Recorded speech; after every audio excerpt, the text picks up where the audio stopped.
Hello and Assalamualaikum. Nama saya Zafeera binti Azizi. My name is Muhammad Kamarul Aizat bin Muhammadin. My name is Muhammad Faris bin Muhammad Nizam.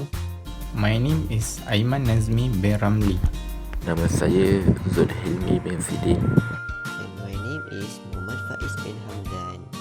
We gonna talk about heat exchanger. So, what is heat exchanger?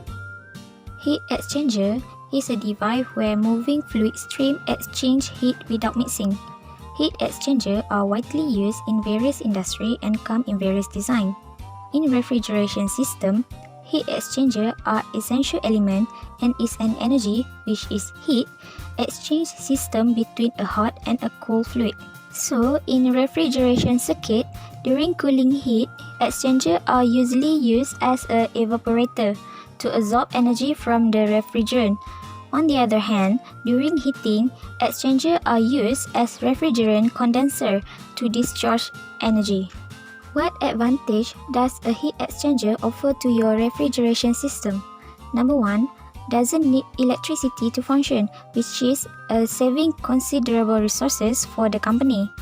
The second one, heat is transferred through the same fluid, helping to reuse production resources and consumable. And the third one, heat exchanger boosts the efficiency of the whole system, feeding the condenser with a refrigerating fluid and gases reduced in temperature, so that the condenser use much less energy for its processes. The first law of thermodynamic. Between any two equilibrium states, the change in internal energy is equal to the difference of the heat transfer into the system and work done by the system, which is E in minus E out equal to delta E. The law has more to do with modern refrigerator because it defines that it's impossible to raise the temperature of a system either by adding heat or by doing work on it. The second law of thermodynamics. It is impossible to remove thermal energy from a system at a certain temperature and convert the energy to mechanical work without any modification in the system or its surrounding. There is no process where the only effect the thermal energy is to transfer energy from a cool body to a hot body. It is impossible for a thermomechanic operation in such cycle to have the sole effect of extraction heat from a reservoir and performing an integral work of the amount of energy. One of the example of heat exchanger is refrigerator. So, how does refrigeration work? Once the temperature inside the refrigerator rises above the set point, sensors alert the compressor to engage and the cooling cycle begins. The compressor pushes the hot gas towards the condenser coils on the exterior of the refrigerator, where it comes in contact with the lower air temperature in the room and reverts back to a liquid state. And then the cool liquid continues to its journeys toward the evaporator, traveling through the coil on the inside of the refrigerator. The refrigerant absorbs the heated air from inside the refrigerator, as it lowering the temperature back to the desired set point. And then the refrigerant evaporates, turn back into gas and return to the compressor to continue the cycle. Operating device in refrigerator. First is condenser. Condenser is designed to transfer heat from a working fluid to a secondary fluid or the surrounding air. The condenser relies on the efficient heat transfer that occurs during the condensation of a vapor into a liquid. Second is throttle valve. When the high pressure refrigerant from the condenser enters the throttling device, the pressure of the refrigerant drops down. Due to this, the temperature of the refrigerant and also drops down suddenly and substantially. There are two important functions performed by the throttling device or the expansion valve as mentioned, such as reduce the pressure of the refrigerant and meet the refrigerant load. Third is evaporator. This is the part of the refrigerant system that is doing the actual cooling. The function is to absorb heat into the refrigeration system.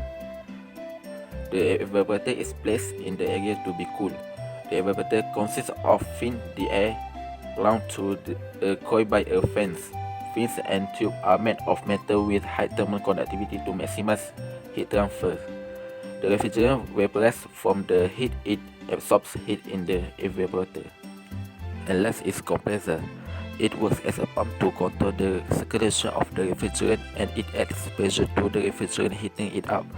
The compressor also draws vapor away from the evaporator to maintain a lower pressure and lower temperature before sending it to the condenser. Hello everyone, I'm Faris, and in this presentation, we are going to take a look at a simple question of the heat exchanger. Let us start.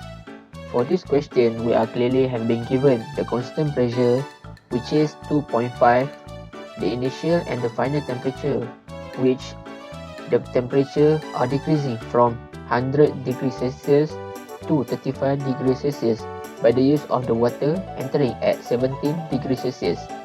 The mass flow rate of the oil is 2200 kg per hour. The overall heat transfer coefficient is 1.5 kW per m square K, and the exit temperature of the water does not exceed 35 degrees Celsius. Now, here it comes the solution. The first thing we must do when we want to answering this particular question, we should conclude that the mass flow rate of the water can be determined from an energy balance of the two fluids. In addition, the heat lost by the oil, which is hot fluid, is equal to the heat gained by the water, which is the coolant. After that, we are going to apply the energy balance formula in order to calculate the value of the mass flow rate of the coolant water. We are going to plot in the value that have been given, which the mass flow rate of the oil, the constant pressure, the initial and the final temperature, and the T of entering and exit of the water. And finally, we will get the answer, which is 1255.74 kg per hour. That's all. A kitchen refrigerator takes 3500 joule of heat energy from the cool reservoir. Given the temperature of cool reservoir is at 26 Fahrenheit and pumps it to the hot reservoir at 19 Fahrenheit. A. Convert the both temperature into Kelvin. B. Calculate the amount of heat transfer. C. How much work is needed to accomplish this? Okey. Mula kita akan lukis diagram ni seperti ini untuk memudahkan kita menjawab soalan tadi. Untuk soalan A, first kita akan guna formula Fahrenheit untuk dapatkan nilai degree Celsius. Formula tersebut adalah F equals to 9/5 times degree Celsius plus 32. Okay. Apabila dah dapat value degree Celsius, value C tersebut akan ditambah dengan 273.15 untuk dapatkan nilai Kelvin. Kaedah ini digunakan untuk kedua-dua cara, iaitu untuk mencari cool reservoir dan hot reservoir punya temperature. Untuk soalan B, heat transfer to hot reservoir. Formula dia adalah Q hot per Q cold equal to temperature hot per temperature cold. Okay. Kemudian kita substitute masuk nilai Q cold, temperature hot, temperature cold. Selepas dapat masuk nilai tersebut, kita akan solve untuk dapatkan nilai Q hot. Untuk soalan C adalah work needed. So, formula dia adalah W equals to Q hot minus Q cold. Substitute masuk nilai yang kita ada, iaitu Q hot dan Q cold. Then, tolak seperti biasa, dapat nilai W tersebut, which is work needed.